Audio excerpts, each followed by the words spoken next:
Okay, so I recorded this earlier, but my mic was dead or it died. So I have to redo this again. A little bit annoyed, but we'll get through this. Obviously, if you saw the thumbnail or read the title, we're going to be talking about thriller versus suspense. And this is actually perfect to do it right now because it's way past midnight. It's 3:24 a.m., as it always is. I'm in LA still. I'm going to be here for the holidays, but the most important thing is it's fucking raining outside.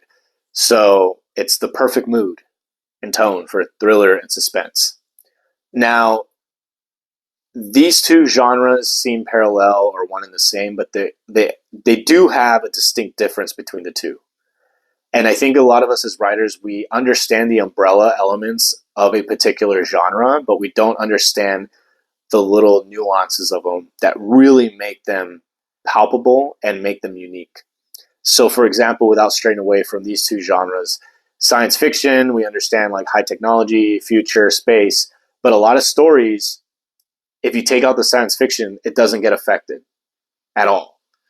And so that's like a sign that the person doesn't really understand the fundamentals of science fiction. And this is the same for thriller and suspense. And the reason why I'm focusing on these is because I think this is usually the area in which new writers pursue. Um, Thrillers, suspense, drama, crime, and also these are the genres that I'm most familiar with.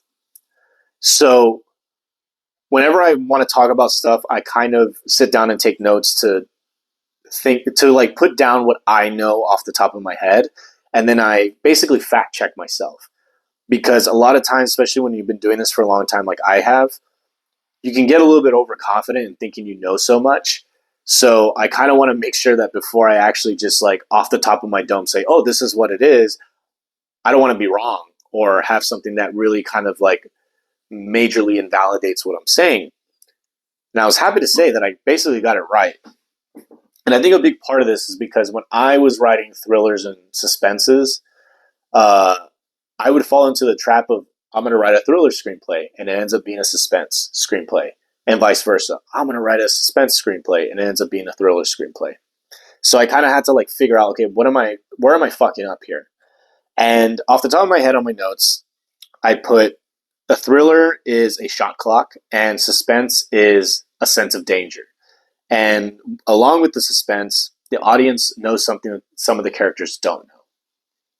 And a good example, the reason why I kind of remember that, or not kind of, but did remember that, is because Hitchcock said that a good example of a suspense is when there's going to be a dinner party and somebody sneaks in and plants a bomb underneath the table.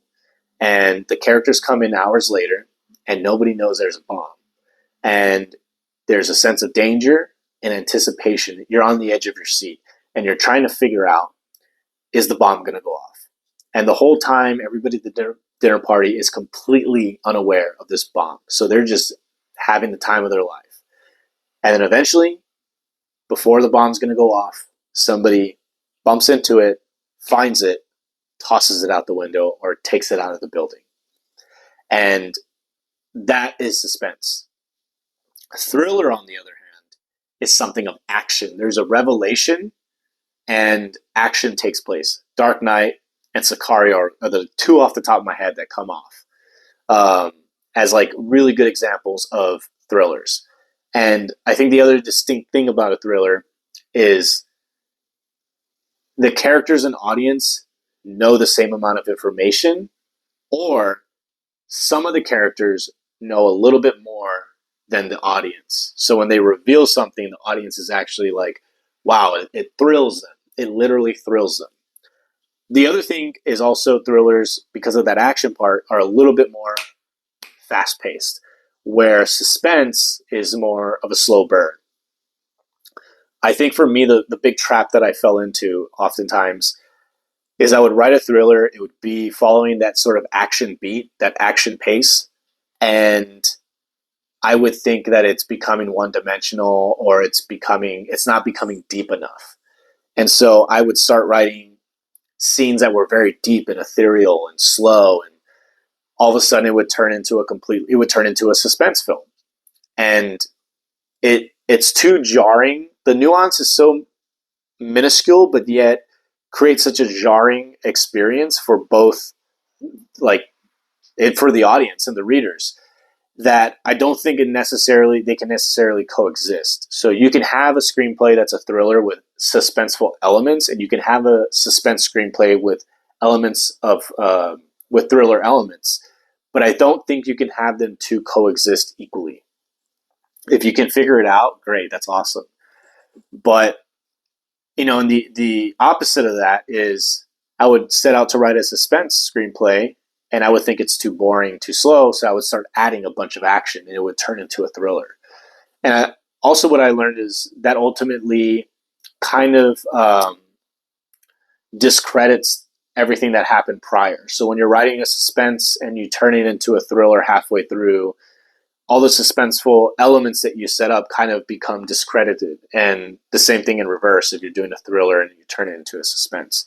So I think that's, if there's any personal advice that I can give when you are writing a suspense, is you have to kind of commit to the bit. Same thing with a thriller. You have to commit to the bit. Make it action. Make it, the audience jumping off at their seat. That's one like note that I saw when I was like doing some more research on this. Is a thriller makes you jump out of your seat, while a suspense keeps you on the edge of your seat. And so you want to make sure you stay committed to that. That doesn't mean that second, third, fourth drafts that it can evolve into a thriller, or a thriller can evolve into a suspense screenplay. But to make it easier and to help you be more efficient and more consistent, that's a trap to try your very best to be aware of and to not fall into.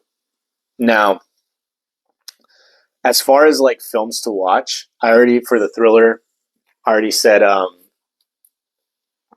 Sicario and The Dark Knight. I think for a suspense, even though I think it's listed as a thriller, this is the other thing too, is like when you look up movies, sometimes I think they're miscategorized because it's like a marketing thing. A lot of times things will be suspense, thriller, drama, crime, and they have elements, all that, but ultimately there's one major like defining genre of that particular film. But one film that is definitely like a suspense film that has like thriller elements into it is Nightcrawler. Nightcrawler with Jake Gyllenhaal, probably my favorite actor of all time. So that's a really good one to watch. Silence of the Lambs is also a really great suspense film to watch and study. So I think if you watch Sicario and The Dark Knight, and you watch Nightcrawler and Silence of the Lambs, even though there are parallels and similarities like we talked about just on the surface, you're going to be able to see the two very distinct nuances that really separate them into those categories. So take your time to watch those, and if you can, also, like, I think I've recommended this a couple times, like get copies of the scripts, download them, and just like pull up a tablet or your phone and kind of follow through as best you can while you watch these, so you can also see from page to screen how they set the tone on the page so that it feels like a suspense or it feels like a thriller. Hopefully that helps you, and yeah, this will probably be out before 2024. So Happy New Year and Merry Christmas, Happy Holidays, Hanukkah, and every other celebration in between.